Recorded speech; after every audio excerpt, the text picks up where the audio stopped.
My name's Shaquan, but a lot of people know me by my other name, Mad Skillz. I'm an MC. My name is Mad Skillz. Paris, make some noise. I'm a DJ. Oh, yeah. I'm a ghostwriter for some of your favorite rappers. I'm not about to tell you who, though. But most importantly, I'm a hip-hop enthusiast. HipHopConfessions is raw, unfiltered conversations with my friends revealing things that they didn't like, never knew about, I don't know. or never got into about hip-hop culture. So sit back. Oh, come on, y'all. Turn up the volume. Hip-hop. And listen to HipHopConfessions. Because everybody's got one. Here's a little story that must be told. And it goes a little something like this. Ladies and gentlemen, what's up? This is your boy Mad Skillz, and this is Hip Hop Confessions, the podcast, my podcast where I bring on my friends, family, hip hop lovers, and connoisseurs alike, and we all talk hip hop and we all discuss things that maybe we've never told anyone or unpopular opinions. This guy that I have on the podcast today is a good friend of mine. I haven't known him as long as I've known everybody else. But this guy is probably one of the most hip-hoppiest hip-hoppers that I know. He is a philanthropist, a tech entrepreneur, a television star, producer extraordinaire, a musician, and last but not least, this guy is a hip-hop artist, which probably brought all of those things to life. I can't believe I got him on here. We made it happen. Y'all give it up for my brother, the founder of the Black Eyed Peas. Make some noise for will.i.am. Let's go. What up, Skillz? Chilling, bro. Staying creative. Yeah. Trying to do as much as I can without watering myself down or spreading myself too thin. Right. I get it. First off, I just want to get a couple things out the way, man. After 8 years, bro, and not being, you App and Taboo, stepping back and taking a hiatus from music. After 8 years, how does it feel to be back on the charts again with one of the biggest Latin albums of the year, Translation? Like, tell me how that even came about. That was probably the hardest mountain we had to climb. Getting on, going from working with Eazy-E, he passing away, then starting the Black Eyed Peas in 1995, and then getting signed to Interscope in 1997, and then putting our first record out in 1998. Right. That journey from 1992 to 1998, that's 6 years. Yes. And those 6 years, I mean, to take 8 years off, that's longer than it took to even get on. Right. Right. So that was a scary, because I love music so much. That was a scary a scary attempt to try to figure out a way to get back to be able to pack arenas and stadiums. Right.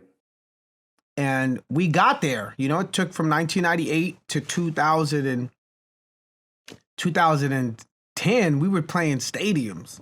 I've been to some of those shows. So from there, that was, and we got dropped in 2018. Like, we got dropped in 2019. Let's just stop right there. I got dropped in 1996, but I didn't sell any records like that. I can't imagine getting dropped and selling the amount of records that y'all sold, because y'all sold records when people were still buying records. That's insane to me. Yeah, we got dropped for like insane reasons. Okay, all right. Like it had nothing to do with record sales. It couldn't have, because y'all was still selling records. No, it's Black Eyed Peas as a trio, maybe to Interscope, was, not the configuration that is associated with millions and millions of streams, hundreds of millions, billions of streams. Right. And if you take the amount of money they owed us after we audited them versus what they probably thought we were going to make in the streaming world, they probably didn't make sense for them. Cut their losses. Makes sense. I got you. And they owed us like buckets. Right. Not bags. Buckets. Right. And so, but it hurt, right? That was a blow to my heart. Because we were on Interscope. Jimmy's your friend. Y'all are friends. This is not just, oh, this is the president of the label. And like you and Jimmy have other businesses together and like y'all are friends. So yeah, but I remember like we got signed to Interscope and Sony Music offered us dollars in 1997.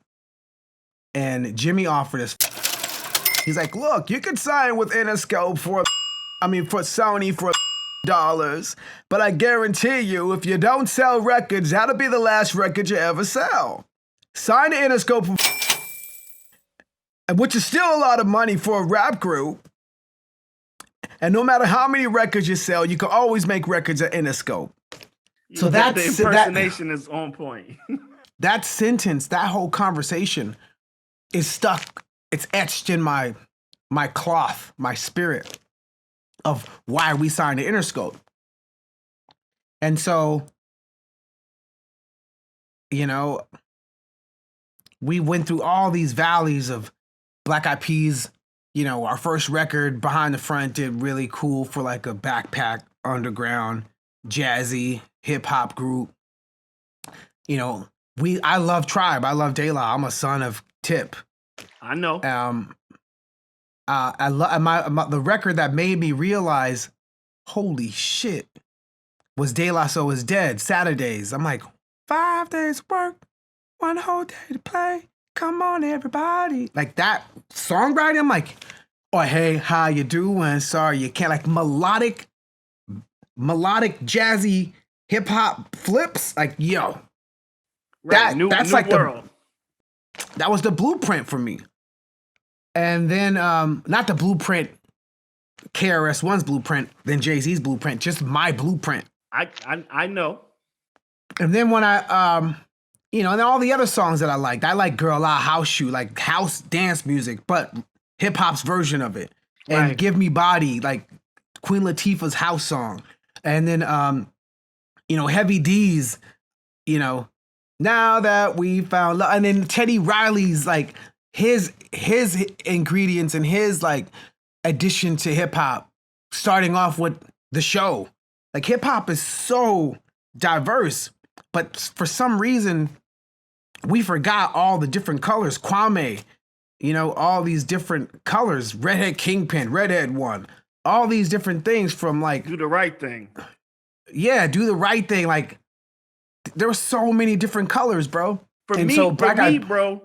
I not to cut you off, but for me, this is nostalgic for me because I know how hip hop you are. Like just from the records you just named, I know how hip hop you are, and I don't know if a lot of people understand that. You know what I mean? Because you have it instilled in your DNA from Jump Street. You know everything, everybody. And it's just I already know this conversation is going to be amazing, but carry on. I'm still with you. I'm listening. So that's my makeup from hip hop to house to hip hop melodic to beat making, from Herbie Lovebug to Premier, to Dilla, to all the different Alicia Hill Muhammad's. High tech, like, yeah, bro. Like I studied all of the approaches, right? Like a math problem. Mm-hmm. I studied all the approaches like chemistry. Like every combination has a different result, and I wanted to hit everywhere. Me and Apple the App. He comes from the Philippines. I come from an all Mexican neighborhood. I speak fluent Spanish. I could write in Spanish because that's how I grew up. Right. And if you from East LA, you know that Black and Mexicans didn't really get along. And you were in Boyle Heights. Yeah, in Boyle Heights. So Blacks and Mexicans always had this feud, but my family in the neighborhood was all love. Right. right? And so our whole premise was to go as big and wide as far as possible.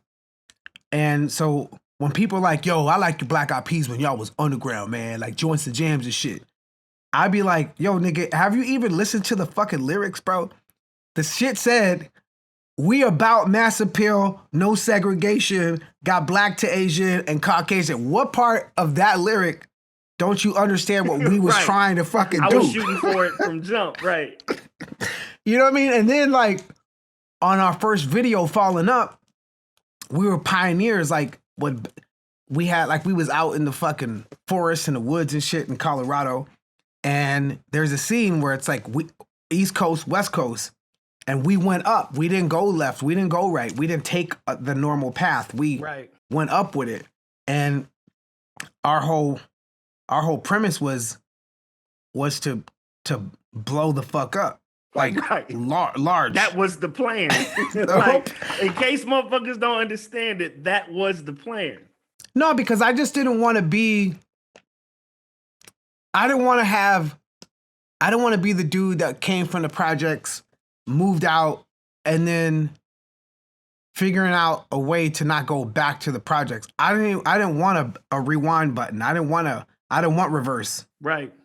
And it came from that. You don't want to go back to it. And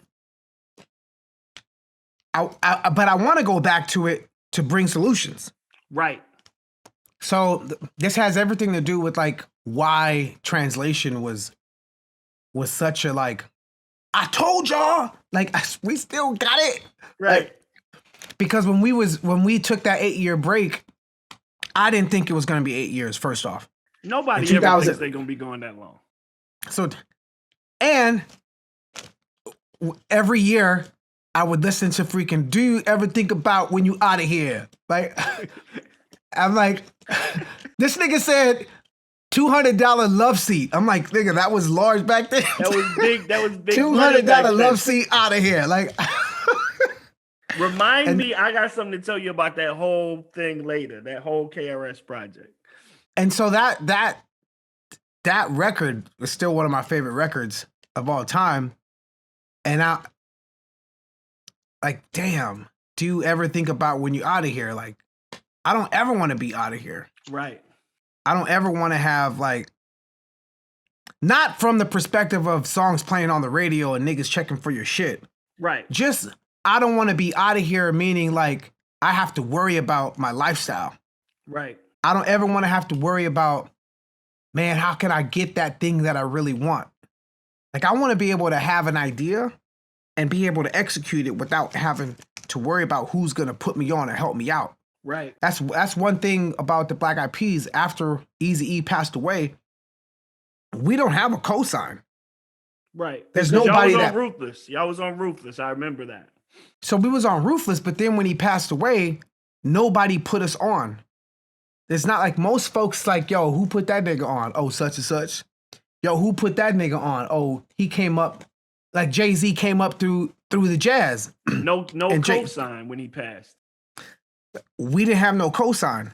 So when it comes to Black Eyed Peas and the world, we kind of like we floating because we never had that cosign. And the cosign meant everything in 1993, 94. Like, it meant the world. If you came in under someone else's shoulder or someone else's wing, like, that was all. It wasn't guaranteed success, but it was at least a guaranteed look and a chance. And how the press like covered you. Yeah. Because you came from this camp and this person put you on and this person's vouched for it. No different than go getting a bank loan. Right, right. Hey, nigga, co-sign for me for this. You know what I'm saying? I'm trying to get this one piece. Now, speaking of cosigns and press, and we were just talking about y'all guys being on Ruthless. I got, because I've been at this shit just as long, if not longer. So for me, I got 3 words for you. And I just want to know the first thing that comes to your mind, because I knew you were in the same vicinity with these people, but a lot of people don't know that. Blood of Abraham. Oh, Ben Yard and Mazik. Now, ladies and gentlemen, I could walk down the hallway and Binyard's right over down the hallway. get out of here. He works with you now? Yo, Binyard did Meet Me Halfway video. He directed I Got a Feelings video. Binyard did Don't Stop the Party video. Binyard did what other videos did he do? Wow. He did Scream and Shout, the song I did with Britney. He did That Power, the one I did with Justin Bieber. Like, me and Ben is like this. Now, okay, for context, for people who might not know, when I say Blood of Abraham was a rap group that was also signed to Ruthless. That was two white Jewish rappers. Yeah, we have a song. We the only cats that have a song with Eazy. It's called Niggas and Jews. It's myself, Eazy-E, and Blood of Abraham. Niggas and Jews. Google that shit right now. The fact that he's still, oh man, that's so crazy for me, because that was one of those stickers or one of those ads that I would always see in the source, but the music never dropped. Like, I never knew where the music was. I just always saw the ad. And I knew y'all were in the same camp. Yeah, we was like, Blood of Abraham came out. They had an album out, and we would travel around like LA, Northridge, San Diego, and open up for them. And then when Eazy passed away, we recorded our demo in Ben's bedroom. And the whole thing was like, yo, produce our next record, which is Idolatry. And you could produce, your songs in exchange. So I had to learn how to use the MPC. I was like, I'll figure it out. Don't trip. I'll figure this shit out. So he bought an MPC back in 1994. Mm-hmm. And 1995, I like mastered the MPC, like chopping up beats, truncating, making two of my beats. And then I got a Rhodes, and I learned how to play the keyboard and shit.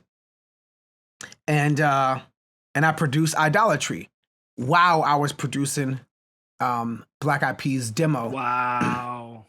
And then we recorded at LMFAO, Stephen Gordy's house. And so everybody Gordy's son. Yeah. I went to junior high school with Cat.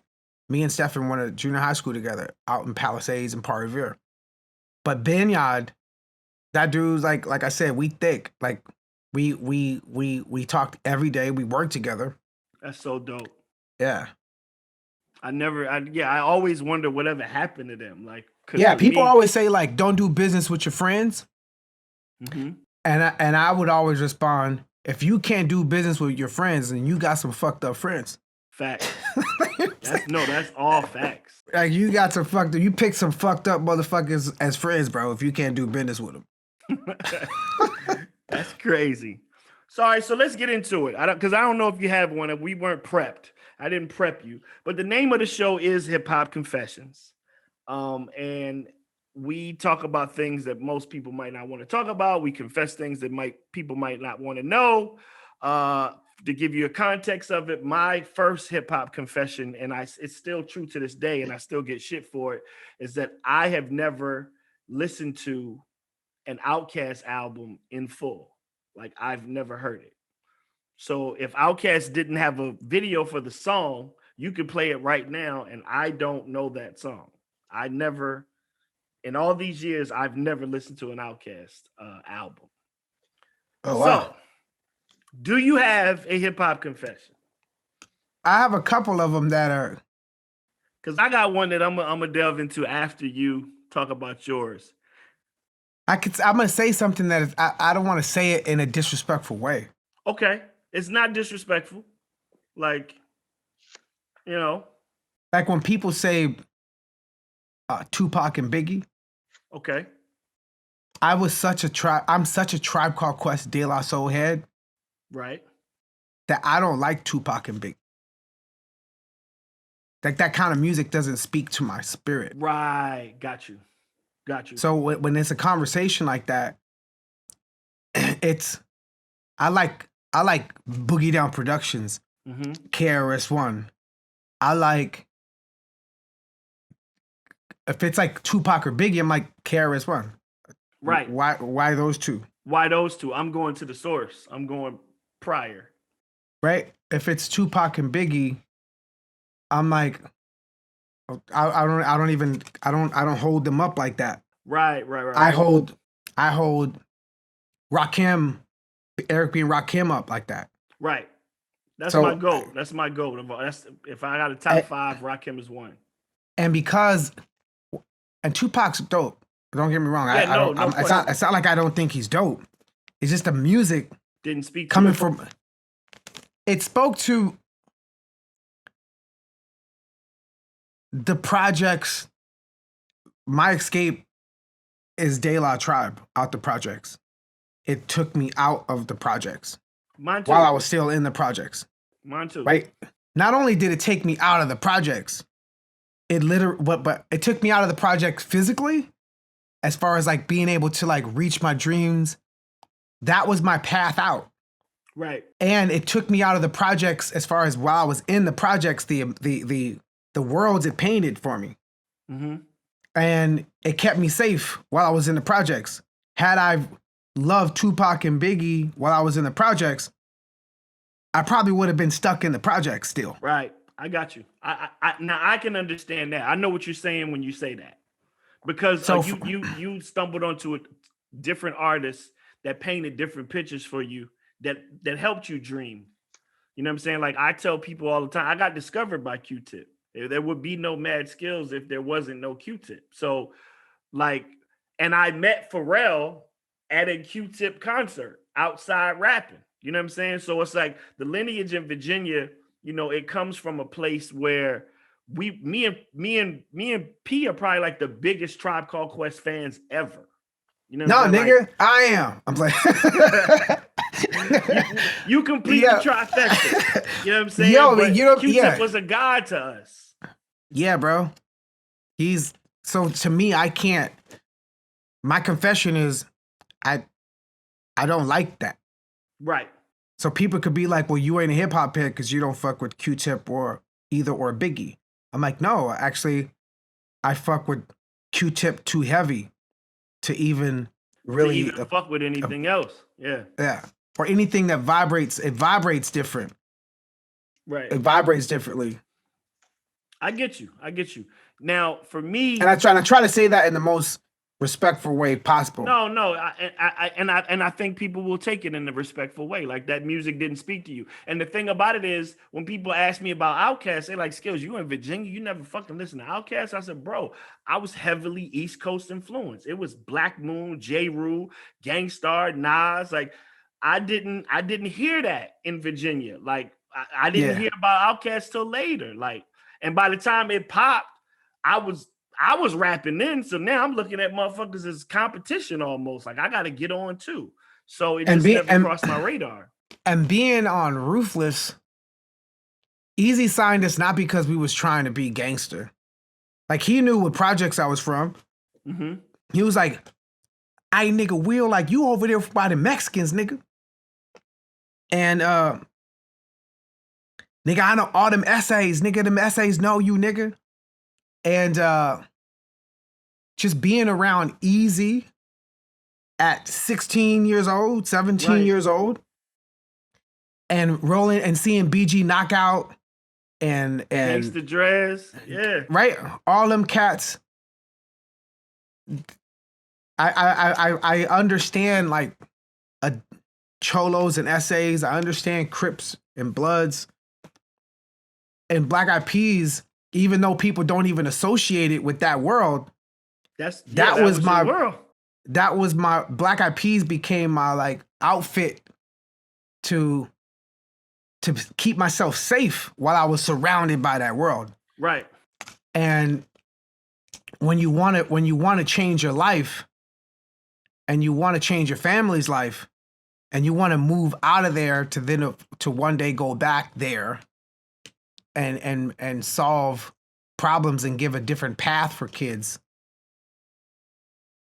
It was Tribe and De La was therapeutic. It was kind of a refuge. It was my my Calvary. Right. It served. You know what I mean? As an exec, like as Eazy-E as an executive, what did you learn from him when when you got your own company and you got your own label and artist, like what did you learn from him as an executive? Because I think people don't really give him a lot of credit as Eazy-E the executive. If Eazy-E never passed away, I don't think there would be a Tupac the way we know Tupac.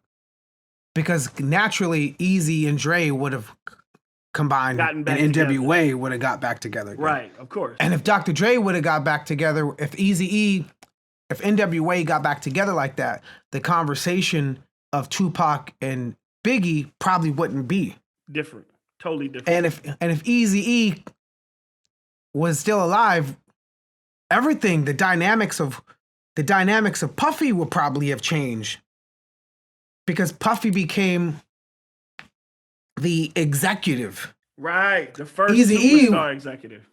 Eazy-E, imagine his growth, what type of superstar executive he would have been if he never passed away in 1995. Right.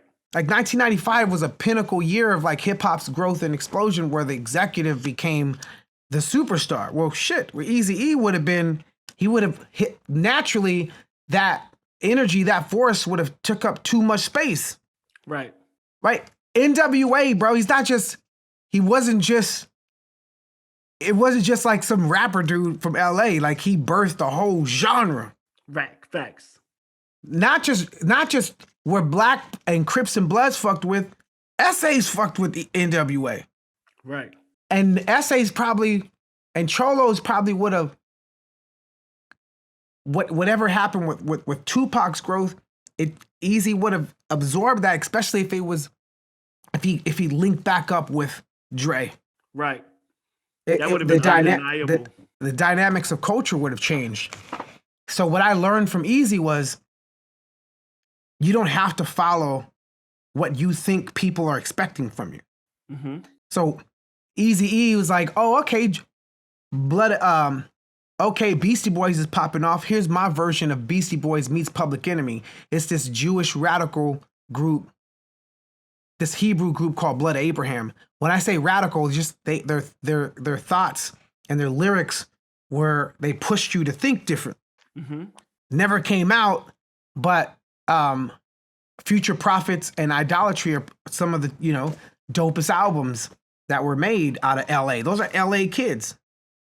And so that was one of my first, realizations of Eazy-E's open-mindedness. Right. Like, why would he be fucking with a Jewish rap group? And then why would he be fucking with us? Like, why did he fuck with us so hard from 1992, 3, 4, 5? Yeah, we never came out, but I was always up in the mix at Ruthless and the Ruthless parties. Always he put us in the studio every summer because he signed us as high school kids. Right. So we were in the studio summer of 92, summer 93, summer 94. And before summer 1995, he passed away. So he taught me to have an open mind and acknowledge that talent is not always the same shape, same form, same smell. And right. you want to rock with different disciplines and different frequencies. Yeah. Yeah, that's dope. Think about like JJ Fad. Shit, JJ Fad helped me. Thank you so much, JJ Fad, for Supersonic. Fergie and Fergalicious wouldn't have happened without that shit. Like, and Terry B. There was this white girl that Eazy-E signed. Yeah, I remember her. Named Terry B. So if you think of from Supersonic to, a song, Only If You Want It. Yes, I really want it. Right? If you think of like just me as a 17-year-old, 16-year-old, like sponging up Eazy from a distance and watching everybody from Michel'le, even though Dr. Dre was heavily, had his hand in producing all that stuff, and just the moves, Black Eyed Peas is my interpretation of the moves I saw being made and executed it my way. Obviously with my other influences fused in with that, but I learned a lot from Eazy and Dre. Dope, man. He had, and you was probably around this time too. He had signed these girls called Hoes with an Attitude. Yeah, HWA. The main girl was so fucking bad, bro. I had that poster up in my room. She was so fucking bad. And that was the first time I remember being that age and seeing like a MILF. Like I was like, yo, she bad. Like, Yeah. you know what I'm saying? So for me, all right. So for me, my hip hop confession, because sometimes I do some and sometimes I don't. And this one is directly related to you. So I'll definitely do it. Me and you have a mutual friend, which is how I met you. It was a guy in Virginia that I was rapping on a radio station, and he called the radio station and he said, "Yo, man, I rap." And I said, "Cool, let me hear you spit." And he spit some bars over the warm line on the radio station. And I was like, "Yeah, man, you dope. You should come down to Richmond and fuck with us." And he was like, "At that moment, you said that, and my life changed. I went to VCU. I picked the college in this town that you lived in just so I could be around you."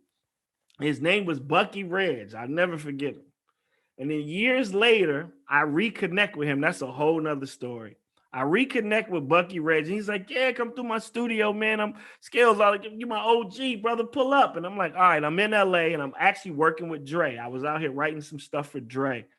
And I go to Bucky Reg's studio, who is now, he had changed his name. His name now is John Baptiste.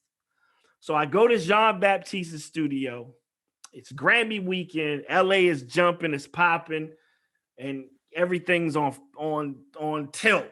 And I'm just in the studio. We playing songs, we cutting records, and then you popped up. You popped up. I can't remember what year this was. It might have been 2014. You popped up at the studio. He's like, "Yo, this is my man Will." And you see me. He was like, "Oh shit, what's up, man? Skillz." I'm like, "Oh shit, what's up, Will?" You like chilling, bro? Like, what y'all motherfuckers doing? It's like, "Yo, we just playing some songs and shit." And I remember us being, he had a studio on Melrose. Oh, Melrose. And I remember us being on the balcony of his studio, and you could look down on Melrose. And you pulled up in a fucking car. And I swear to God that the car was floating. Like I couldn't see the wheels on the car. So I'm looking, he's like, "Yeah, that's Will." And I'm like, "Will?" I'm thinking Will Smith or some fucking body. I know Will Smith. He don't even drive himself around. You get out the car, and I just remember looking at the car like, what the fuck is that? Like, I didn't even hear it come up. And you was like, "What's up? I'm coming upstairs." You come upstairs. You was like, "What the fuck y'all doing?" He was like, "Yo, we listened to some songs and shit." You was like, "Yo, come roll with me." And he was like, "You say Skillz, you want to go?" And I was like, "Yeah, cool." We go downstairs. We get into this car that looks like a freaking spaceship to me. I don't hear the car cut on. I don't hear you touch the ignition, nothing. I still to this day don't know what kind of car it was. And I remember you had your own logo on the car. And I was like, I asked you, I said, "Yo, is this like, where'd you get this car from?" And it fucked me up because you said, "I made it." And I was like, okay, I'm in a fucking car with my homeboy, my young boy from back home in will.i.am. We get in the car, we ride down Melrose. And you was like, "Yo, I gotta go to this party real quick. I mean, I'm gonna be in and out, but just roll with me." We was all like, "Cool." And you started playing KRS-One, The Blueprint, in the car. I think we listened to that and we listened to EPMD. And I was sitting in the car going, this got to be the most hip hop moment of my life. Like I'm riding in a literally a spaceship with will.i.am, and we're listening to EPMD and KRS-One. We get to this party. We go down this hill. It's all in these hills. We get to this party, and we walk into the party, and I see this white guy that I used to always see at the Warriors basketball games. He was always the weird white guy with the vest on and the fucking cowboy hat. Yeah. And I'm sitting there, and I'm like, "Yo, that's the guy to be at the Warriors games. What is happening?" And me and Jean just rolling. You walking around the party, you speaking to people. You know what I'm saying? I saw Diplo. Y'all shot the shit for a second. Saw a couple other people. I think Katy Perry was there and shit. And you was talking to Lil Yachty and shit. And we was like, all right, cool. And I'm looking at the house. And then I realized, I was like, wait a minute. I seen this house before. I was looking around, I was like, oh shit, this is the house in Charlie's Angels that Drew Barrymore fell out of in Charlie's Angels. And I'm sitting there going, like, what is my life right now? Like, I just went to John's just to listen to some beats, and now I'm riding in a spaceship with will.i.am, and we're at a house that don't even look like a house that I've recognized from a movie. You did some business, you talked some shit, you was like, yeah, I'm in and out. You was definitely in and out. We was there for all of 30 minutes tops. We get back in the car. We drive back to the studio, and you was like, all right, man, I'm gonna hit y'all tomorrow. And we was like, all right, cool. And you left, and I still didn't hear the car. Like, I never heard the car the whole night. I never heard the engine cut on. And I was like, I remember seeing you drive away, and I was like, will.i.am made his own car. Like, this is insane to me. Like, what is my life right now? I can't remember where it was, 2014, 2013. It was 2012. Yes. Yeah. And we were in the car having a straight hip hop. It was so hip hop. You was like, yo, man, when fucking Tribe broke up, bro, that shit broke my heart, bro. And I was like, man, listen, I was the same way with fucking EPMD, like, and you was like, oh shit, Eric and Parrish, and you hit the thing and fucking So What You Saying came on, and we was just rocking, and I was like, LA ain't supposed to be this hip hop, but the guys I'm with, because I knew John, I knew he was on his hip hop shit. That's when I really realized that you were way more hip hop than I ever thought you were.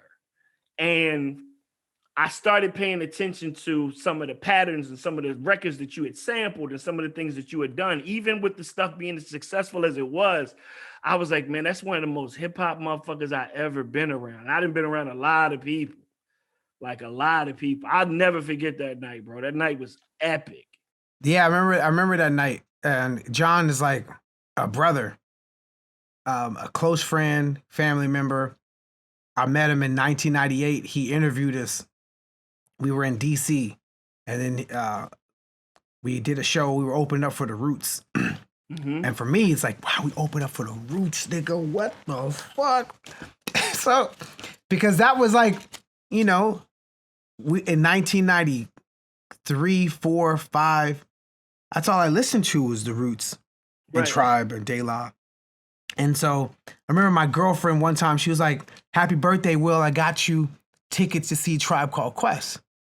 I'm like, no. She's like, what do you mean, no?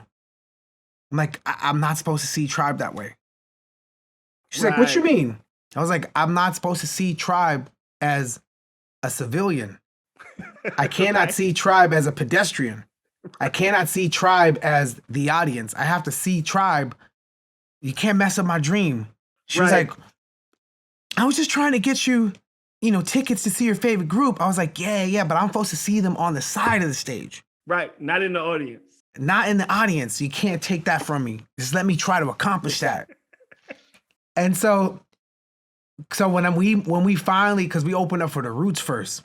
Mm-hmm. And so I was like, yo, App, we are on the way, bro. That dream's going to come true. We gonna be on the side of the stage watching Tribe Called fucking Quest, bro. That's the first time we gonna see them niggas perform. We gonna be right there on the fucking side of the stage after we open up for them. Right. And so when we opened up for the Roots, that was the same time we met John Baptiste. Mm-hmm. And he said he had his group. And so every time every time we would go to DC, every time we go to Philly, every time we go to Virginia, we hung out with John Baptiste. And one day, in 2002, Outkast record, it was 2000, Sorry Miss Jackson was like big. Right. She was large. And then There's a Light That Shines, Common's record. I'm like, yo, these shits on fucking Kiss FM? Right. That shit to me was like, yo, wait. They playing Outkast on Kiss FM app. Right. They playing Common on Kiss, bro. That shit to me was like, yo, it's on. They playing them shits on Kiss? Right. Get the fuck out of here, bro. It's a pathway, on. It's a sign, right. So from that point, I told John Baptiste, I'm like, yo, bro, you need to come out to LA. So John came back to LA, came out to LA 2000. 2002, summer 2002. Like, yo, John, I got this fucking thing, bro. I got this plan. We gonna fucking take it to the next. Common is on Kiss. Outkast was on Kiss. You understand how fucking rare that is, bro? Right. Yeah, it's one thing for Heavy D and Kid and Play and Quility. Yeah, I could see that. Those are flukes. Right. But Outkast and Common on Kiss, bro?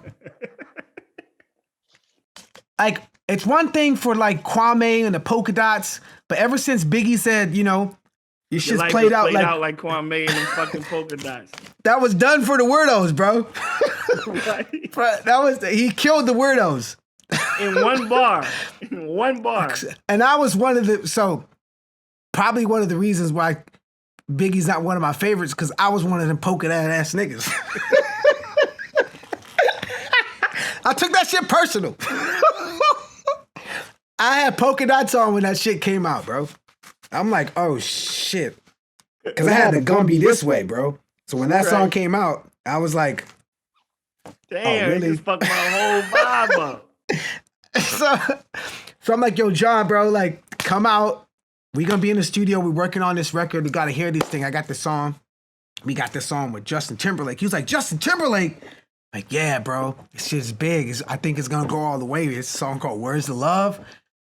We got this other song. I think I'm gonna, I was like, John, you know when you go to the basketball games, bro?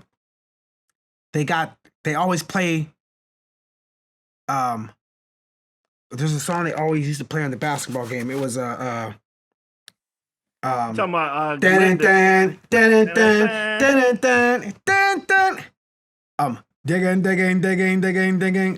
right, shit. Right. I forgot the song. I forgot the original, but I know. Come, baby, come. That shit, right? Izzy Kamosi. I was like, yo, bro, there's this song they always play at the basketball game. I think somebody needs to like aim at basketball events. Right. Not because these songs happen accidentally, but if you aim at them, just like people like aim their bars to get like 5 stars, right? Or aim their song to get played by such and such DJ. You could aim a song at a basketball event. Mm-hmm. So I got this song called Let's Get It Started. We got a song called fucking Where's the Love? We got it. And everything that we did in 2002 was like aimed. We aimed at it. And John Baptiste came. And he stayed. He was like, yo, well, I think I'm going to move out here. I'm like, yo, John, just rock with us. So we helped him get his first publishing deal when he came out here.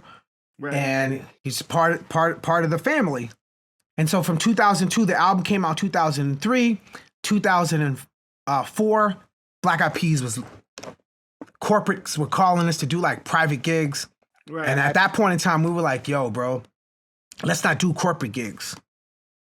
Until GM offered us like, and then gave us for free. And I'm like, yo, this deal, nigga, what? And I just moved my mom. I got so pissed, right? Because that's when OK Player was like the place. Before there was Facebook, before there was MySpace, OK Player. Message boards. That was like, hip hop had the blueprint. That's what got me into tech. What got me into tech was OK fucking Player. OK Player was like, oh shit, there's this thing you go on, check us out, check out this room, bro. You go here to okplayer.com, type in your little profile name, and Talib Kweli's there, fucking Common's there, Erykah Badu be up in there. And that was like the network. That was fucking Clubhouse media. Before Clubhouse. Yes. Yes, it was. So we did this GM gig. They paid. So I'm sorry, let me go back. I did the Dr. Pepper commercial. Mm-hmm. And before we did the commercial, Black Eyed Peas, before we did that commercial, we had a conversation, me, App, and Tab, like, I don't know though, but is this a hip hop drink though? Sprite's the hip hop drink. And so Taboo's like, yeah, but Fife said drink a lot of soda, so they call me Dr. Pepper. Like, we could do Dr. Pepper commercial. Fife dropped it in their lyric. And Busta Rhymes has Mountain Dew. And then we were like, yeah, but Sprite is the hip hop drink. You got the Tribe Called Quest Sprite spot, the fucking P Rock CL Smooth. You got the fucking Grand Poobah Sprite spot, like MC Shan, KRS, MC Shan, right? So we was like, yo, fuck it, let's just do the Dr. Pepper commercial. They paying us. So in 2000, we did that. 2001, we did that Dr. Pepper commercial. That's how I moved my mom out the projects. But then when we went to fucking okplayer.com, niggas was shitting on us like Black Eyed Peas sold out. They did the Dr. Pepper commercial, not the Sprite commercial. And from that point on, I was like, yo, this shit don't make no fucking sense. How is a fucking drink more fucking hip hop than another fucking drink? Like, especially when rappers is already fucking Fife said drink a lot of soda, so they call me Dr. Pepper. Like, yo, that's hip hop, nigga. That? Right? Did y'all miss that, nigga? It's sad. So from that point on, I was like, yo, fuck these rules, bro. These rules don't make no fucking sense at all. So when we did the GM thing, we was like, fuck it, let's do this GM thing. It's corporate. Right. So we do this gig. They give us, and then I saw this fucking, and that's how I did, that gig helped pay for my mom's mortgage. I paid the Dr. Pepper commercial, bought my mom the house out the projects. The GM gig 2 years later helped secure the mortgage for me to pay off the house. Right. And so then I'm like, cool, great. I moved my mom out. We own the house. I'll never have to worry about we always had a place to lay our head. Always. Right? So then I saw this documentary called Who Killed the Electric Car? And I watched it, and they talked about how GM purposely stifled the growth of the EV1 because the strategic manager said, if this car continues to grow, it'll threaten our combustible engine business. So they stopped it and they gave Hummer aways for free. So I'm like, yo, they use this to fucking like drive around LA to inspire motherfuckers. Fuck this, I'm gonna take this Hummer, I'm gonna sell it. So I took it, sold it for, I took that, and at the end of that documentary, there's this car that pulls up and they said the future of electric cars. They're based out of San Jose. So in 2003, turning to 2004, I drive up to San Jose.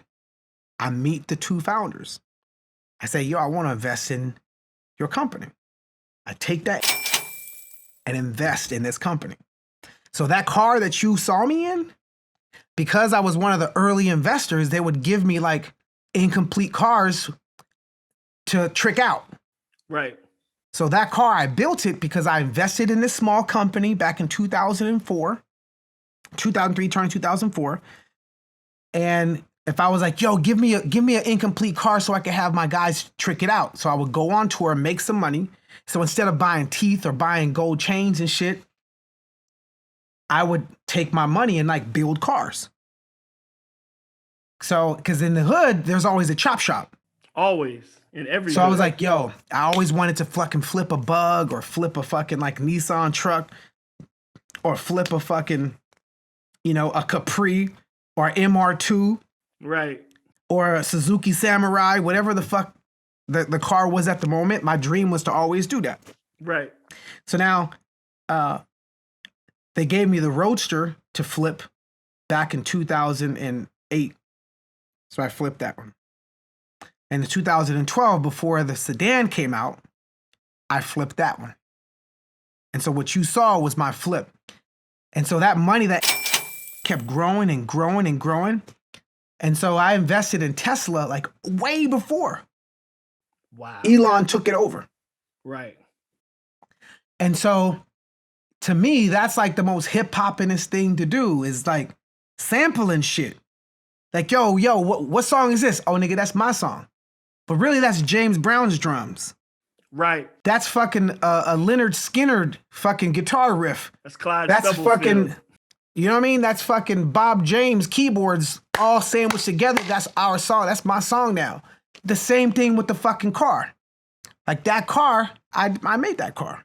Right. Why? Because I took elements that were incomplete and then added to it. But more importantly, own a piece of the company because I invested in it a long ass time ago. Mm-hmm.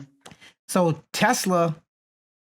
invested in Tesla in 2000, end of 3, going to 4, gave me the audacity to go to Jimmy in 2007 and be like, yo, we need to make our own shit, Jimmy.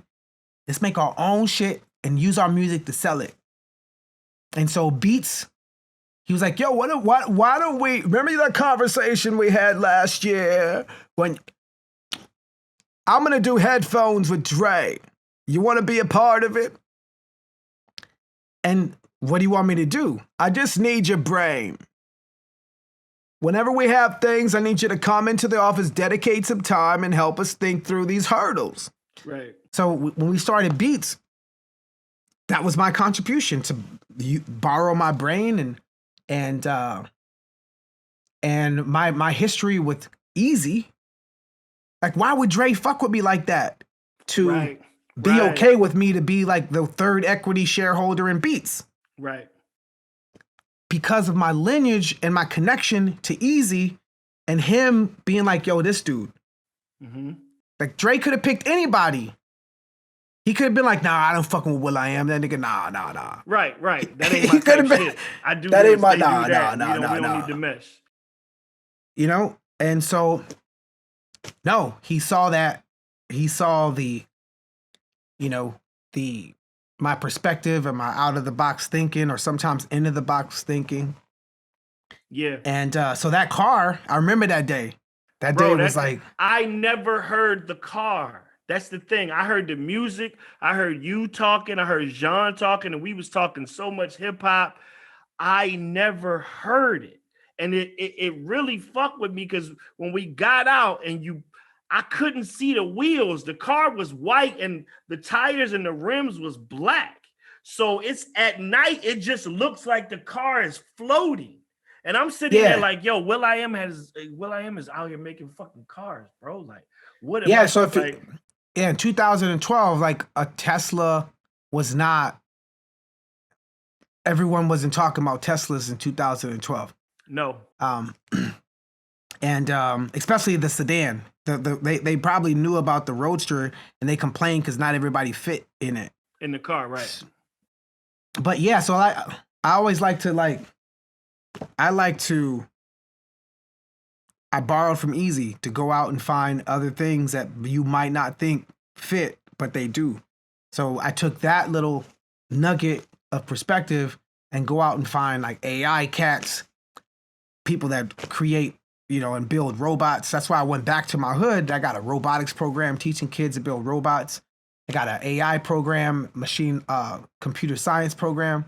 I've been doing my school in the ghetto that I'm from, Boyle Heights, for 11 years now. I started off with 65 kids. Now I got over 1,500 kids that I support. I've sent kids to Brown, Dartmouth. I got kids going to UCLA, USC, Georgetown.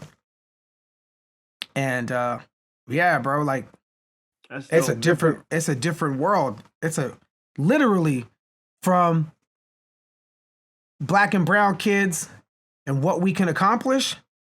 Like, the music was the path for us in the past. Sports has always been the path. Robotics and computer science and entrepreneurship. Dre set Beats, it set the tone. Like, look what we can build. Right. Look what we can do. We could build companies that are worth billions. Like, for me, I've always, after 2012 and after meeting you with Jean and that night, I paid attention to everything that you've done. You know what I'm saying? Tech wise, like the watches, you know what I'm saying? The mask, you know what I'm saying? Everything that you've done. And I remember being with Jazzy Jeff on tour, and we were, I want to say in Dubai or something, and we were flying back to the States, super long ass flight. And on Emirates, it's like every seat is like first class. You got a 13-inch TV and it's fucking gazillion channels. You can watch shit. And I pulled up this documentary. It was a will.i.am documentary. And I was like, I remember looking at it like, he got a fucking documentary? Like, about what? So I'm thinking I'm going to click on it, and it's about the P's and, your earlier years and Ruthless and all that shit. And I look on it, and it's all about this visual show that you were putting together. A whole documentary about a visual show. And fucking super entertaining, like super blew my mind. And I'll never forget, this was early social media. It might be early Instagram. Definitely Twitter was active, but Instagram might have been early. And I remember seeing you in a clip and somebody had posted it. And you had a phone and you said you were talking, you had a brown hat on, I think you still had dreads. And you was like, yo, so what I'm going to be able to do in a minute is I'm going to be able to, get my beat right on here. I'm going to get my beat right here. I'm going to loop my sample. I'm going to play my drums and I'm going to do my little flow and I'm going to do it. And I'm going to hit a button and I'm going to send this song that I just made on here to 2 to 3 million of my friends. I'm going to be able to do that. I'm going to do that shit. And I was just sitting there like, and you said, I'll never forget it. You said, and once I do that, once I make the song here, put my flow in and send it to all my friends, what the fuck do I need the studio for? And I was like, he's on to something. Like, I was like, this guy, and then it happened, and social media took off. Kids started YouTubing, Soulja Boy became a fucking millionaire without leaving his room. You know what I'm saying? Like, the viral shit started happening. And I was like, that goddamn Will. Like, he I don't know what it is, but I'm like, he pays attention to things that most people don't pay attention to, and he sees it ahead of its time. Like, were you always like that?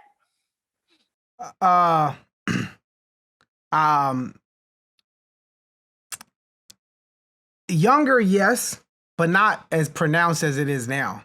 Right. So younger, I remember my mom, she would say like, boy, you need to pay attention in school and get them grades up. Mm-hmm. And this is, I don't mean to be irresponsible in saying what I'm saying to maybe some kids and their parents and the relationship between other parents and their kids. I'm not trying to paint a path. But I had an experience where I would tell my mom, like, Ma, school isn't teaching me where I want to go. It doesn't give me anything for where I really truly do. I want to make music. She's like, well, you need to get your butt up out that studio, because I used to go to the studio downtown and put your butt in them books and get a job. I'm like, Ma, I have a job right now. I'm just not getting paid yet. Right. But eventually I'll get paid, Ma. Like, I could get paid. And then I remember I used to tell my mom, I'm like, Ma, I don't have to have a diploma for people to work for me. I have to have a diploma to work for somebody else. And so that's cold. That's cold. That's a bar. But yeah, because like it's that rap brain of metaphors and similes and we all quick have comebacks, right? It's like, so when you battling a nigga, you like, who going first, nigga? You go first, because I'm gonna take your shit. I'm gonna flip it better than you. And when I'm done, the battle's over. Exactly. So that my mind is that's how my mind is made up. So it's taken me to be able to look at a problem and figure out other ways around it. Because most people be like, yeah, that shit's whack. Well, why is it whack? You got to tell me why it's whack. Right. Because I don't fuck with it. But why don't you fuck with it? Why don't you fuck with it? Tell me what you're comparing it to in order for you to say or cross it off like it's not valuable. Right. That type of thinking is not futurism. Mm-mm. So once you master that type of like analytical thinking and like calculating all the different possibilities that are plausibilities, you have that futurist thinking. So I got that encouragement working at Shia Day and their think tanks. So once we did that Dr. Pepper commercial, these brands wanted me to, be a part of their think tank. So I remember back in like 2000 and we did Dr. Pepper 2001, 2002. Sorry, we did a Levi's commercial in 2000. I remember that. And I asked him like, yo, who's doing the score for this? It was Fredro Starr and all these other folks. They did the internet film called Lost Change. Mm-hmm. And so then I'm like, yo, who's doing a score for it? And they're like, nobody. I was like, yo, let me score it. They're like, do you know how to score? I was like, yeah, I know how to score. They got bullshit my whole way to get this gig. Lying like a motherfucker. So by scoring that, I took that, and because they paid for it, I now owned it. It wasn't through the record company. Right. So then I took that master of that score and took it to a company called BBE out of the UK. Yeah, Pete. And they had that, they had that Beat Generation. Yep. And so they had Dilla's, they had Pete Rock's, and then mine. Mm-hmm. So my Beat Generation Lost Change came from a film that I scored with Fredro from Onyx on it. And so from that point on, I was like, oh shit. All right, I figured it out. I'm gonna go to different brands and have the brands pay for the content. So then I pitched this idea to Jamal Anderson. I'm like, yo, Jamal, let me score your feet. He's like, what? Like, nigga, listen, I'm gonna score your feet. How many weeks is physical training for the Falcons? He was like, 12 weeks. I'm like, all right, every week I'm gonna score your feet. I'm gonna do a soundtrack to your feet, bro, because eventually you probably gonna get a shoe deal. Mm-hmm. And for every week, that's a song. That's 12 songs for this album. And when they sell your shoe at Foot Locker, it's gonna come with the album. Right. And it's never gonna go through Sam Goody. It's never gonna go through Virgin. It's never gonna go through. It's coming with the shoes, bro. I'm gonna do a soundtrack to your shoe, to your foot, which is then your shoe. Then he breaks his knee. So I'm like, fuck, there goes my fucking idea, bro. So then a friend of mine, Mike Jerkovic, takes me to Colorado. He was like, yo, Will, you know, Shy Day really likes all the stuff that you've been doing. He's like, yo, come with me to Colorado. We're going to meet the Kors family. So I'm like, all right, yo, I got this idea. He was like, great, save it for the meeting. So I go up there and I'm like, yo, I want to do a soundtrack to your beer. So they were like, a soundtrack to a beer? I'm like, yeah. They're like, we're not in the music business. I'm like, you guys are in the music business. You just don't know it. Every time I go to a bar, they're playing music. And we only go to the bar to listen to music and then buy drinks. Yep. So the fact that you don't see that you're in a music business as the product that's being sold while we're listening to music, then you don't understand the value of your product versus the method, the distribution of the music. Of your product, right.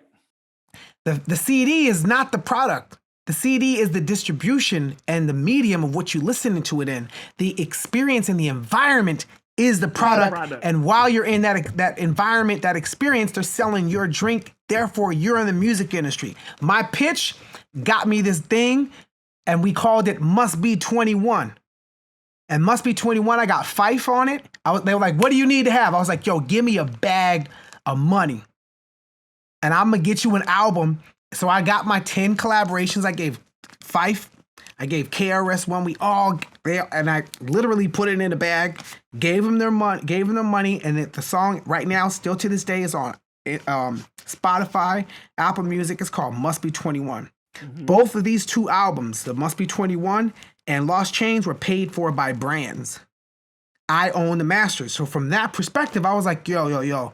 I'm going to learn all this shit that I got from 2002, 2001 and 2, and I'm going to apply that shit to Black Eyed Peas.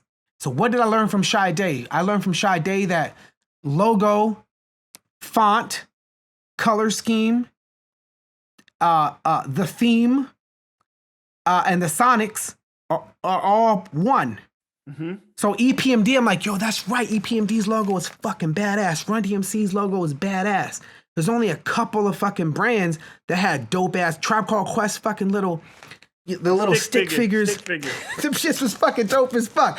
De La Soul's Dead album covers are probably the best one out of all they, and the little flower pots. That one is fucking genius as shit. Black Eyed Peas, we gotta because at that point in time, we wasn't really dialed in on the branding of it all. Right. So when we did Elefunk, I called Shepard Fairey. I'm like, yo, Shepard Fairey did our artwork for Elefunk and Monkey Business. So that's where we started applying like what I learned from Shy Day into the Black Eyed Peas, like that brand building. Right. Hip hop taught me how to think and dream and execute and manifest, and these are the words that I manifest. It taught me how to it taught me how to change my environment and sample shit. Right. And you know, take it to the next. But this, for some reason, something happened. Something happened, like OK Player should be bigger than Facebook in my mind. Facts. It's just what's so crazy is it's just an aesthetic of sometimes we don't think big enough, or we always want to see that somebody else's table. It's funny that you even mentioned OK Player, right? It's because I was just talking to Amir before we started this Zoom. And Amir put up a post about Rock and Roll Hall of Fame, because today, you know, they announced that Jay-Z and LL Cool J are going into the Rock, and they're in, so they're going to be at the ceremony. So I think it's just like the Go-Go's, Jay-Z. The only hip hop motherfuckers is Hove and LL, right? So me and Amir have went back and forth for years, because Amir always cared about you know, the review, the write-up. Like, he would be like, oh man, you know, I just hope we get X amount of stars in Rolling Stone. And I'll be like, motherfucker, you might want to worry about them mics and the source. Like, fuck Rolling Stone. Like, that ain't our shit. So every time Amir posts some shit, I always come back with the man, like you just want Amir, you just want a seat at the table, man. Like, fuck that. So today he says, you know, I'm so glad LL made it in. Like, I don't have to, you know, because LL had been trying to, he got nominated like 6 times. Like, I'm like, bro, Carole King just got in, and she's been making music longer than we've been a fucking live. Yeah. So I go on, you know, on the text, I go, yo, Amir, like, yo, there you go again. Like, just wanting a seat at the table. He was like, well, and he says, Skillz, until we get our own shit, this is going to have to do. And I was like, I said, yeah, but when we get our own shit, motherfucker, we not putting the Rolling Stones in the Hip Hop Hall of Fame. Like, fuck that. Like, in order to be in our shit, you got to be directly related to our shit. Like Bob James, we should let him in the Hip Hop Hall of Fame, because without his samples, without his music, we wouldn't be around. You know what I'm saying? But motherfucker, we not putting goddamn the Go-Go's in the Hip Hop Hall of Fame. Like, fuck that shit. Like, so stop begging to be at a seat at the table and shit. So me and him going back and forth, and I was just like, that's just Amir being Amir. But I understand what you're saying. Like, OK Player had its pulse on the it had its finger on the pulse way before we even knew what it was. And for me, I've always told my friends, for me, the only reason I've been able to stay relevant this long and still not have to go and punch somebody else's clock is because of a good idea. Like, good ideas have taken me a long way. So I try to have good ideas, whether I have money or not to execute them. I try to have good ideas more often than not. You know what I'm saying? And I tip my hat to a person like you, because you can have an idea and you actually can try it and shoot that shot and be like, this isn't correct. Let's try it again. I'm going to hire this guy. Oh, that guy didn't do it right. I'm going to hire this guy. And you keep pushing until your ideas come into the world and do what they do. Sometimes you hit, sometimes you miss, but you never stop shooting. And I love that about you, bro. Yeah, no, thank you so much. It's that fearlessness. Most people are afraid to shoot because they don't want to miss in public. Right. Most people don't want to jump because they don't want to fall on their face in public. And there's so much fear to fail that they rather not try at all. Right. Or have the facade of trying, but not really giving it their all. Right. So me, I'm like, nigga, ain't nothing. What the worst is gonna happen? Right. I'm gonna fall on my face. I'm gonna lose some loot. I'm gonna get clowned. Nigga, I was clowned in being the only black dude in the all Mexican neighborhood. Nigga, I was broke before. Like, I know what it feels like. I know what it feels like to lose and not get love or like be neglected. I know those feelings. I'm not afraid of those feelings. Right. I'm not afraid of the humiliation, because the reward, do you know what the reward is? Right. Like, if I had to be like, yo, bro, maybe we shouldn't put Fergie in the group. Why? Because our original fans ain't gonna like it. Right. Okay, what's the worst case scenario? Well, the worst case scenario is we get dropped. But they've been talking about dropping us for years, though. Right. Okay, what's the other worst case scenario? The worst case scenario is your fans ain't gonna fuck with you no more. But they like our last 2 records though, so they ain't gonna stop liking them. Right. Those are already out in the marketplace. So what's the worst case scenario? Worst case scenario is, well, those are the 2. Okay, cool. Now let's ask another question. Is she dope? Can she sing? Yeah, she can sing. Can she sing like such and such? No, she can't sing like such and such. But can she sing like, could she sing though? Can she sing the songs we wrote? Yeah, definitely can sing the songs we wrote. But that's all we should care about. Right. If she could execute what we do, we don't need her to execute what they do. Which we need her to do what we do. We need it. Yeah, what we do, it's a hammer. We don't have to try to make the hammer screw drive. Right. I'm not about to use the hammer as a fork to try to eat. Like, I just needed to put this nail in there. Is that, can it do that? Okay, cool. Now, if we get this right, let's now list the wins. Let's now list the perks. Let's now list how our life will change. Right. We address the pros, we address the cons, we going with the pros. Right. And you should always go with the pros. You can't be afraid of the cons. No pun intended. You go with the pros, bro. Don't fucking worry about the cons. Right.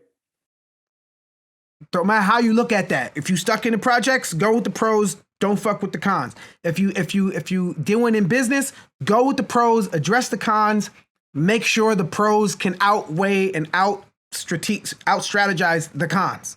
Mm-hmm. You gotta reinforce the pros. You gotta have like the strategy thinking. You gotta like, that's how you not only get out the projects or get out your circumstance, you change the circumstance forever with the pro mindset. Right. And so, yeah, bro, like my shit's fearless, only not ignorant fearless, not like irresponsible, reckless fearless. Fearless after I've addressed and assessed all the risks and then pushed myself to come up with all these different types of strategic thinking and creative thinking and using your imagination, turning your imagination all the way up to change your reality. Right. Like most folks, it's like, yo, dreams is powerful, bro. Fuck reality. This reality shit, like my reality was fucked up in the projects. Right. My dreams were so fucking well thought out that those dreams manipulated that reality. Right. It's like gravity's hardcore, right? You jump, you fall. Magnet, bitch. If a magnet's like, yo, fuck gravity. A magnet walked into the room, is like, yo, I heard there's a boss around here. Who is it? Right. Yo, this nigga named Gravity. A magnet's like, yo, fuck that nigga. Right. A dream That's is a like, dope analogy, man. a dream walks into a room. A dream's like, yo, who the boss around here? Motherfucker says reality. A dream's like, yo, fuck that nigga. Yo, Right. fuck these rules. Right. But that doesn't mean to be reckless about it. That doesn't mean to be have an incomplete dream. Not the dream when you're sleeping though. Them dreams you have no control over. Right. The ones There's a different- the ones that happen while you're awake, you got control. There's a different type of dream, and not the art. And the artist's dream is pretty dope too. But there's a different type of dream to have and to really use to like. Once you wrap yourself around the once you clothe yourself in the energy of what a dream is, you now have a cloak to turn reality in a play, to Play-Doh. To play, you could fucking And make it do what you mold want it to reality do. however the fuck you want to mold it. Right. Once you have the power and the essence of what a dream, what the energy of a dream. And that's you have to really focus, surround yourself with people that reflect that, manifestation. If you fucking with folks that are on a different vibration and you try to go into a situation where you're trying to fucking arm wrestle reality, Right. you gonna lose. If you try to go into a situation and you fucking with people that are on a different vibration and you try to arm wrestle gravity, you gonna lose. Right. Every time. You have to change your configuration so that you could go into a situation, arm wrestle reality, and be like, told you, Right. right? Zuckerberg and them, Google and them. There's a couple of folks that are like, I'm gonna arm wrestle reality. I'm gonna Uber dude. The idea of like, yo, where you going? Yo, I'm going to Vegas. How you getting there? I'm a hitchhike. Nigga, you hitchhiking to Vegas, you get in a random person's car. Uber arm wrestled reality and perception to the point where like, yo, where you going? Yo, I'm going to Venice. How you getting there? I'm getting an Uber. You get in a random person's car? Yeah, it's normal. That normal, somebody had to arm wrestle reality to change your perception. And how did they do that? They did that with math. They did that algorithmically. They did that with CPU, computer power. Right. And that CPU, that algorithm, that mathematical triangulation brought forth a platform and a service to where I could now get in a car with a stranger and not have to worry about it. Right. And I don't look like a weirdo, druggy hippie hitchhiking on the street. And not only am I not worried about it, I know how much it's going to cost me. I know I'm safe. You know what I'm saying? Like it took away a lot of things that people had worried about before. All right, but before we wrap this up, because we're gonna wrap it up, I just got one more thing. I remember talking to Fuzzy. I had Fuzzy on HipHopConfessions, and Fuzzy's HipHop confession was that one day he was on the radio with him and Big Boy in LA, and he said, "Yo, man, we should get Michael Jackson on the radio station." And Big Boy was like, "All right." Like he was like, "Man, will.i.am be moving around with Mike. I'm gonna call Will." And he was like, "I just picked up the phone, like, man, we got the hottest radio morning show in LA, man. Michael Jackson need to come up here. Like, if he want to be relevant, he want to talk to the folks, he need to come up here." And you was like, "All right, I'm gonna call you back." And he was like, when you said that, he was like, "God damn, like, Will's just talking shit. Like, this shit ain't gonna happen. Like, we're not gonna ever get Michael Jackson on Power 106. Like, shit's gonna never happen." And then you call back and said, "Yo, Mike said, can y'all be in Vegas Sunday?" And he said, "What the fuck?" Said, "Yo, Mike said, if y'all want to do the interview, like, we're gonna be in Vegas Sunday, you and Big Boy should come out." And he was like, "God damn, like, this motherfucker will.i.am just came through with the interview of life." Big Boy's on vacation. He calls Big Boy and said, "Yo, Will just called me and said Mike wants to do the interview, but we got to go to Vegas." So Big Boy was like, "All right, fuck it, we going to Vegas." So he was like, "Skillz, I went to Best Buy. I got a new camera with a new memory card. Like, I did not want to fuck this up. will.i.am has made it so we gonna interview Michael Jackson." He said, "We get to Vegas and this motherfucker just appears." Like, he just appears. He was like, "When I tell you, meeting Michael Jackson through the assist of will.i.am changed my life." Because when I go to Fuzzy's office, the picture is right there. And I'm like, "Bro, you met Mike?" And he was like, bro, like through will.i.am, bro. Like he well, if it wasn't for will.i.am, I'd have never met Michael Jackson. He's like, I treasure that moment to this day. And I was like, damn, that's crazy. Like what was that like? Just being able to pick up the phone and just hit Michael Jackson like that. So I met Mike in 2006, and he was an awesome dude. And if you think of when you think of the concept Black excellence or Black activists, two people you don't think of is Michael Jackson and Prince. Right. Them cats were Black activists, Black excellence to the highest level of definition. The things they talked about when you gathered around with them. Right. The things that they will school you on and make sure that you were equipped to be independent, self-sufficient, knowledgeable on your business, ownership. Right. And you're talking about Michael Jackson, who owned half of Sony ATV's publishing. Right. That's and got insane. Right. And he owned Beatles catalog, Sly and Family Stone, Little Richard's catalog, and gave it back to Little Richard. Dude was a business Right. guy.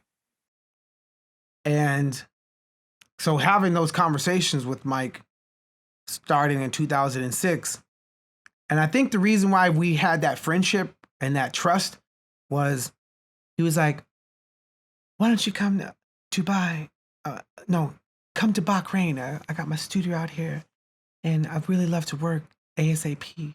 I've been to that studio in Bahrain. It was a place where Prince had a Prince Abdullah. Yeah, Prince Abdullah. Me and Jazzy Jeff went there.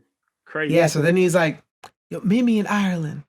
And so when I met him in Ireland, he was like, so how do you want to fly? I was like, don't worry about it. I paid myself to fly out there. Right. He's like, what do you mean? I'm like, I don't think you should pay for me to go out there to work with you. I think too many people are trying to take advantage of your abundance, and I'll pay for myself. I'll pay. Well, what do you want your production fee? I was like, no. You don't got to pay me. Don't. I would make myself available. I'll carve time out. I fly out there myself. I put myself in a hotel. And if the time comes where whatever we're working on turns into something, then we talk about that. Right. And as a matter of fact, you keep your vocals on your hard drive. I'll keep my music on my hard drive, and separate it like that. He was like, "Oh, that's so kind of you." And so from there, we had this bond, this friendship. Right. He knew I wasn't trying to get him for something. It's not right. He knew he could trust me. So he used to, right, when he was not in Las Vegas, he would record out of my house in LA. He's like, can I record out of your house? I love it. I love it there.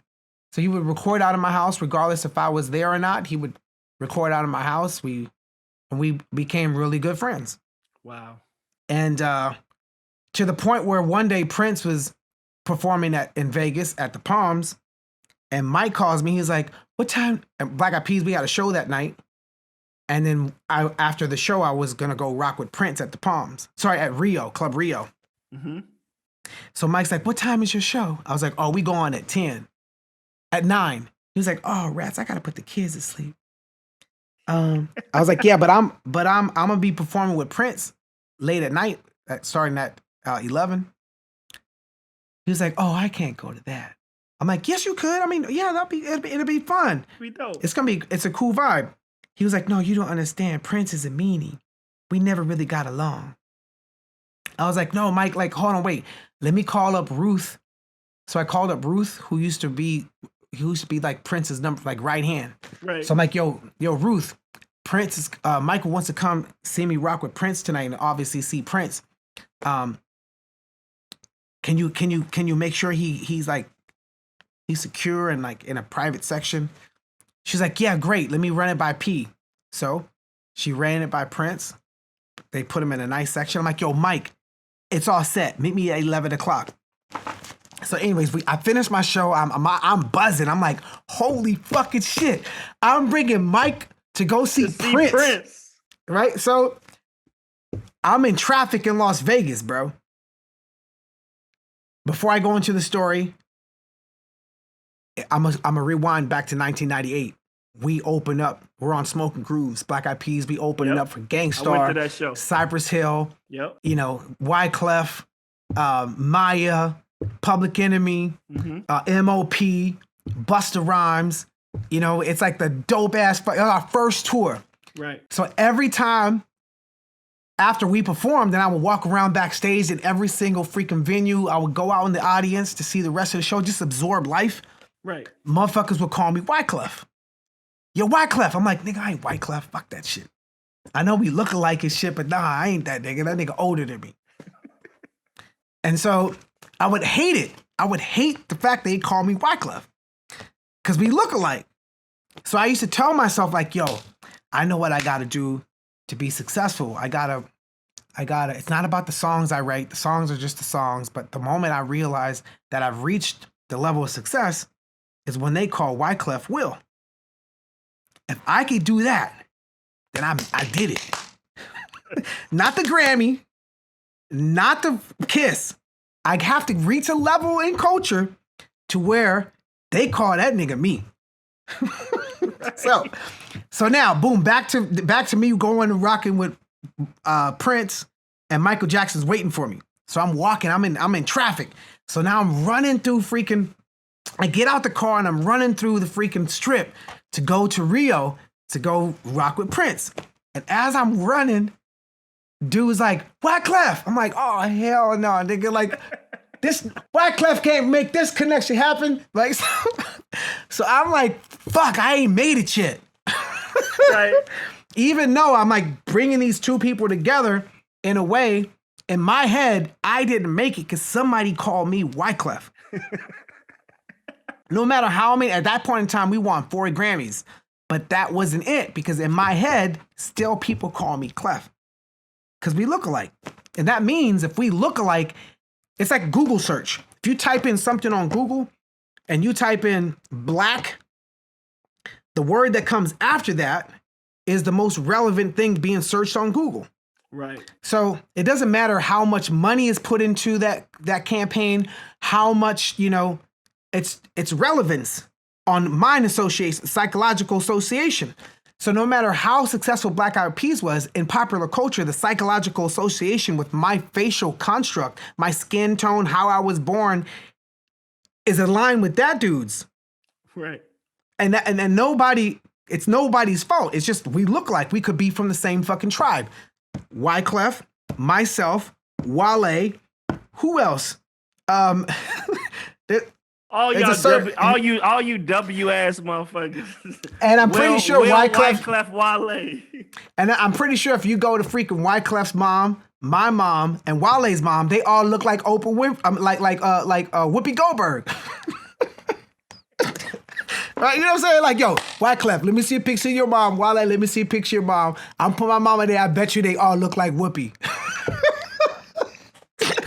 I can't, man. So then I get there. Now I'm at the freaking show.